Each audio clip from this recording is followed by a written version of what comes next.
Good evening, ma'am. Memorandum. For Officer in Charge, Albay Police Province of Provincial Office, Camp General Simeon E. Ola, Legazpi City. ATTN CPIDMS. Subject: Investigation Report. Alleged simple imprudence causing damage to property that transpired along Magayon Drive, Doña Maria Subdivision, Daraga Albay, an unjust vexation with light coercion that transpired at Vinson, St. Albay District, Legazpi City. Date: September 16, 2014. Authority: Legazpi City Police Station o CPAC 2, Blatter, entries number 0627, 0628, 0629, dated September 14, 2014, and CPO Blatter entries 1759 and 1760, dated September 15, 2014. Inherent police function. 3. Standard operating procedure. Matters investigated. To determine fact circumstances surrounding the incident. To determine other relevant matters that would require further police actions. To determine the extent of damage incurred by Chevrolet bearing plate number WOA 536-536. Facts of the case. On or about 11:50 in the evening of September 14, 2014, Barangay Tanod of Banyo, Legazpi City reported and seek police assistance on the alleged vehicular accident at Vinson St. Albay District, Legazpi City. PO2 Anro Taduran was dispatched and returned station together with the alleged involved parties. Upon confrontation at LCPS CPAC 2 office, Sunny Wilson Meriones E. Rijoso, 30 years old, married, a resident of Legazpi City, with temporary rented apartment along Magayon Drive, Doña Maria Subdivision, Daraga Albay, referred to as V1 driver, bearing plate number WO8-536, was parked unattended at the side of the road fronting his apartment. He heard an impact of collision and upon verification, a color red SUV hit his vehicle and shouted to the driver not to left but fled. He then chased said vehicle by passing F. Aquende Drive, Albay District, until he reached Vinson Street, Old Albay District, Legazpi City. Then, he found a color red vehicle and flagged it down and asked the driver where they came from. However, Ramon Diona E. Pilota, 48 years old, married, a resident of Barangay 1,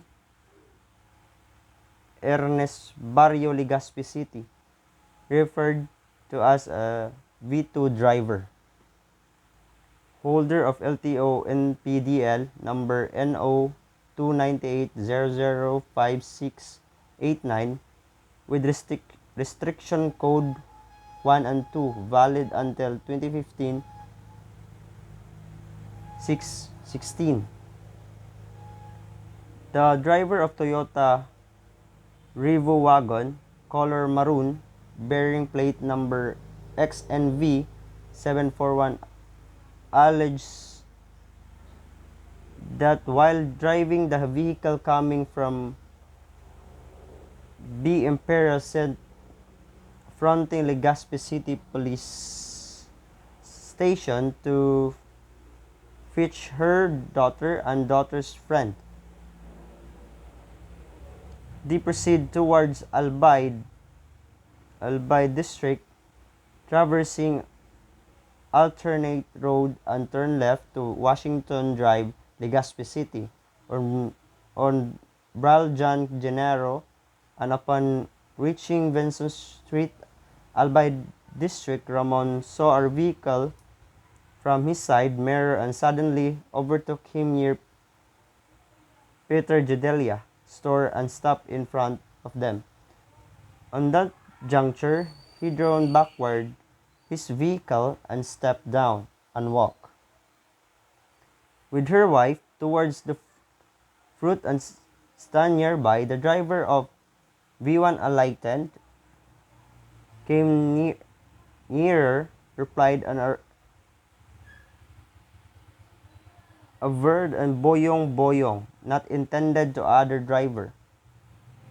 It was witnessed Legazpi City few minutes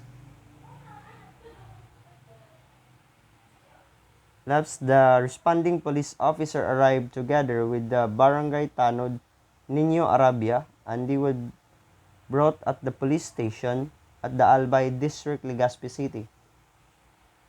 Here to attach the copy of accept from LCPS CPAC 2 blotter entry number 0627 and 0628 dated September 14, 2014 as tab A.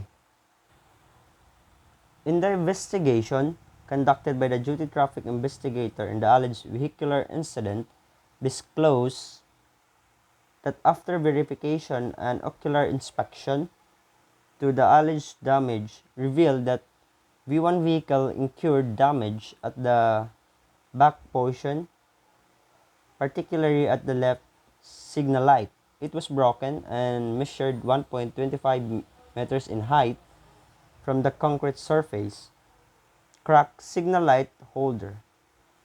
Misaligned left side bumper, scratches on the bumper measuring 0.72 meters in height from the concrete surface, and bumper dent scratches measuring 0.55 meters in height from the concrete surface, while vehicle 2 has no current damage. Vehicle old scratches at the right side bumper. Then the stainless bumper were measured 0.58 meters in height from the concrete surface, and the right headlight were tied by a scotch adhesive tape. Damage were photographed. Here to attach the copy of the attempt from LCPS CPO blotter. Entry number 1759 and 1760, dated September 15, 2014, as tab B, and photograph of damage vehicle with measured as tab C. Follow-up investigation conducted by the duty traffic investigation in the place of incident, particularly in front of the rented apartment of vehicle 1 driver at Magayan Drive, Doña Maria subdivision, Daraga, Albay. The place was dark and some of the debris of vehicle 1 was recovered at the side of the road fronting his rented apartment, indicating that vehicle 1 and parked facing to Magayan Drive, Legazpi City. Further, a walkthrough was made and disclosed that it was not suitable for parking, for it was narrow that and the incoming vehicle from Legazpi City were blinded by the curved lane. The vehicle moving in opposite direction will be surprised and probably had a tendency to maneuver to the right. Furthermore, no, no bystander were found for possible eyewitness of the incident. Here to attach to the photograph in the place of incident along Magayon Drive, Doña Maria subdivision, Daraga, Albay as tab D. In the statement of Juan Niño Arabia y Aycocho, single and a resident of Barangay Baño Albay District, Legazpi City, that on or about 11:45 p.m. September 14, 2014, while in the performance of his tour of duty as Barangay Tanod, together with companion Barangay Tanod Samson Gubaton, averred that while conducting roving at the said area, they saw a Chevrolet moving backward, and the driver stepped down his vehicle, and they heard the driver asking the other driver in Bicol dialect to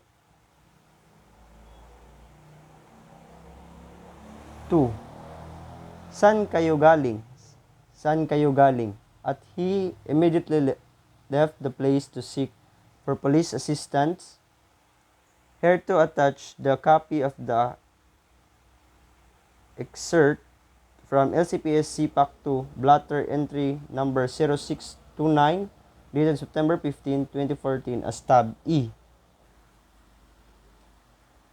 Discussion of findings. In this instant case under investigation, and both parties had a respective allegation related with the incident. In the statement of Vehicle 1 driver, he only saw a red SUV hit and damage his vehicle while on a park at the side of the road, therefore fled toward Legazpi City without identifying the LTO plate number and the model of the suspected vehicle. Upon chase, he chanced upon another vehicle that he was sure. Upon confrontation, the first question of the Vehicle 1 driver was, "Saan ka mo hali? Where do you come from?" The Vehicle 1 driver is not certain. Piotr Andro Taduran responded and brought them in his station. Ocular inspection was made by Police Inspector Rinaldo Casuera and personnel of CPAC C2, and they recovered particles left by the other vehicle attached to the bumper as caused by strong impact of damage. In the statement of Vehicle 2 driver, fetched his daughter and daughter's friend who were both minors at B Imperial Street, Bitano, Legazpi City, therefore proceeded at Albay District, traversing Alternator Road and F. Aquende Drive, and upon reaching Vincent Street, he saw a vehicle at the side mirror that overtook and stopped in front of them. Vehicle driver prevented from being hit, indicating that he cautiously drive his vehicle in favor to other road user. Instead of rearing up, he moved backward and alighted in his driven vehicle. Both drivers were advised to undergo medical examination of BRTTH by personnel of CPAC 2 due to the suspicious smelling or alcoholic breath, but V1 driver refused, while Vehicle 2 driver voluntarily submitted himself with hospital number 0245622. In the ocular inspection made by the duty traffic investigators to the vehicles presented by CPAC 2 personnel, Vehicle 1 damage were situated at the back left side portion from top signal light broken, vertically measured 1.25 meters through concrete surface. Bumper scratches measured vertically 0.72 meters through concrete surface. And surface and lower bumper dents inward and scratches vertically measured 0.5 meters through concrete surface, while vehicle 2 stainless bumper vertically measured 0.58 meters through concrete surface.